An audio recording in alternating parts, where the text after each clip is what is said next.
কথায় বলে ডেস্টিনি লেখাই থাকে, ঠিক যেরকম আমার পাশে যে মানুষটি রয়েছেন তার জন্য হয়তো এই চরিত্রটা আগে থেকেই লেখা ছিল, কারণ তিনি ভীষণ প্রাণখোলা একজন মানুষ। আর এই চরিত্রের মাধ্যমে তিনি আরও বেশি প্রাণ খুঁজে পাচ্ছেন, আপনারা প্রাণ খুঁজে পাবেন, কারণ ঝিল এবার আসছে নতুন রূপে, না বলা ভালো মধুমিতাই আসছে ঝিলের রূপে। আমার পাশে এই মুহূর্তে রয়েছে মধুমিতা।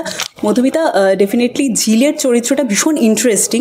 তোমার সাথে কি কাছাকাছি একটুখানি মিল রয়েছে? মানে তুমি যেরকম প্রাণখোলা মানুষ, শিবের ভক্ত, যদিও এখানে সেইভাবে দেখাচ্ছে না, কিন্তু তাণ্ডব কিন্তু রয়েছে ঝিলের আলাদা। হ্যাঁ, মানে মধুমিতা তো শিব ভক্ত বটেই, কিন্তু ঝিল হচ্ছে শিবের ম্যানিফেস্টেশন, ঠিক আছে, ফিয়ার্স ফর্ম অফ শিব। তো আমার খুব ভালো লাগছে এরকম ধরনের একটা চরিত্র করে। আর অদ্ভুতভাবে শিব ঠাকুরের নাম রিলেটেড একটা গল্পে আমি মুখ্য চরিত্র অভিনয় করছি, এর থেকে বেশি আর কি আমি ভগবানের কাছে চাইতে পারি। তো ভগবানই এটা বেছে নিয়েছেন। এবং এই যে ঘোড়ার মধ্যে থেকে তোমার যে শিবের খোঁজার মধ্যে থেকে হঠাৎ করে এই চরিত্রটাও এসে যাওয়া, কোথায় একটা বোধহয় ব্লেসিংস না? এটাই আমার, মানে আমি তো খুব সাইনে বিশ্বাস করি। তো আমার যদি মাথায় কোনো প্রশ্ন ঘোরে আর আমি যদি শিবকে কিছু একটা করে জিজ্ঞেস করি আর আমি ঠিক কিছু না কিছু একটা সাইন পেয়ে যাই, তো এই সিরিয়ালটা অদ্ভুত একটা সাইনের মতো, একটা অদ্ভুত সময় এসেছে আমার জীবনে। 7 বছর বাদে ঘর বাপসি, সেটাও বোধহয় একটা অন্যরকম প্রাপ্তি। ঘর বাপসি কি আরও বেশি আমি আমার প্যারাডাইমটা বাড়িয়ে দিলাম, নোবডি নোজ, বিকজ আমি করছি আরও 2টো মুভি, এটা চলছে তার সময়, মানে আমি আরও অনেক কাজ করছি একসাথে। সো সব মিলিয়ে এখন এতটা সিনিয়র হয়েছি বলে মনে হচ্ছে যে 2-3টে কাজ একসাথে সামলাতে পারবো। তো ওই ইমপ্রুভমেন্টের জন্য তো ডেফিনেটলি আমি ভগবানকেই থ্যাংক ইউ জানাতে চাই। তবে ঝিলের চরিত্রটা তোমার কাছে বোধহয় চ্যালেঞ্জিং, কারণ তুমি বলছিলে কারণ তোমার গলা দিয়ে তোমার কণ্ঠই থাকছে একেবারে র্যাপিংয়ের জন্য। এই র্যাপ ব্যাপারটা, সেই ব্যাপারটা একটুখানি শুনবো আর কি, যখন শুনলে আর কি চ্যালেঞ্জের কথাটা। আমি যখন র্যাপটা শুনেছি তখন আমি তো জানতাম যে ডেফিনেটলি কোনো একটা মানে র্যাপার আনানো হবে, তার গলাটা বেসিক্যালি তার গলা থাকবে, আমি করব, আমার কাছে চলে আসবে, আমি এখানে লিপসিংটা করে নেবো। তো যেদিন প্রথম দিন লুক সেট করি আমাকে একটা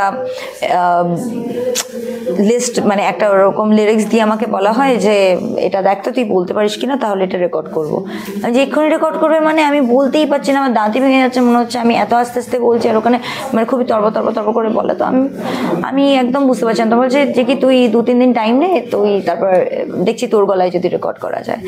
তো আমি তারপরে আর বেশি কিছু ভাবিনি, আমি শুধু প্র্যাকটিস করে যাচ্ছি, এইটা ভেবে যে খারাপ হলে তো হবে না, কোনো ব্যাপার নেই। তো আমার দেওয়ালে পিঠ থেকে গেলে যেরকম হয় না যে পিছিয়ে আর পেছনে যাওয়ার আর কিছু নেই, আমি ওইভাবেই আর কি আমি প্র্যাকটিস করে গেছি আর এটা ইভেন্চুয়ালি হয়ে গেছে। এবং এখন মধ্যে সেটা হালকা হালকা এনজয় করাও শুরু হয়ে গেছে, শুটিং শুরু হয়ে গিয়েছে আমরা দেখতে পাচ্ছি। এবং এই যে তুমি বলছিলে ঝিলের সাথে তোমার এই জার্নিটা, মধুমিতা, মানে এই কথাটার মধ্যে খুব বিলিভ করো যে স্লো বাট স্টেডি, সময় লাগছে কিন্তু আরও অন্যভাবে নিজেকে এক্সপ্লোর করছো আর কি। আর আমরা মানুষ তো আমরা ট্রান্সফরমেশনের মধ্যে দিয়ে যাই, নতুন নতুন এক্সপিরিয়েন্স আমাদের, নতুন রকমভাবে আমরা প্রতিনিয়ত মরি আবার জন্ম নিই। তো এরকমভাবে বিভিন্ন ক্যারেক্টার আমরা শেড করতে থাকি বা নতুন ক্যারেক্টারে ঢুকতে থাকি। তো ওই সেন্সে এটাই বলবো যে ঝিল একটা অদ্ভুত সময় আবার আমার জীবনে এসেছে।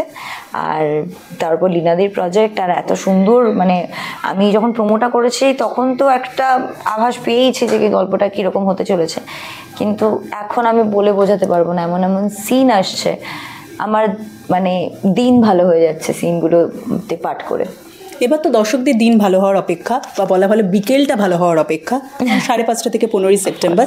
তবে শেষ করবো ডেফিনেটলি 2025 মধুমিতার জীবনে একটা দারুণ বছর, তাই তো? একদম, মানে প্রচণ্ড ট্রান্সফরমেটিভ। আমি আমার লাইফে এত রোলার কোস্টার, এরকম রোলার কোস্টার লাইফ আমার বছর আমার যায়নি। তো আমার হ্যাভিং ফান সব দিক থেকে, ব্লেসিংস সব দিক তার রয়েছে এবং দর্শকদের রয়েছে। একদম, থ্যাংক ইউ সো মাচ আমাকে এতটা ভালোবাসা দেওয়ার জন্য।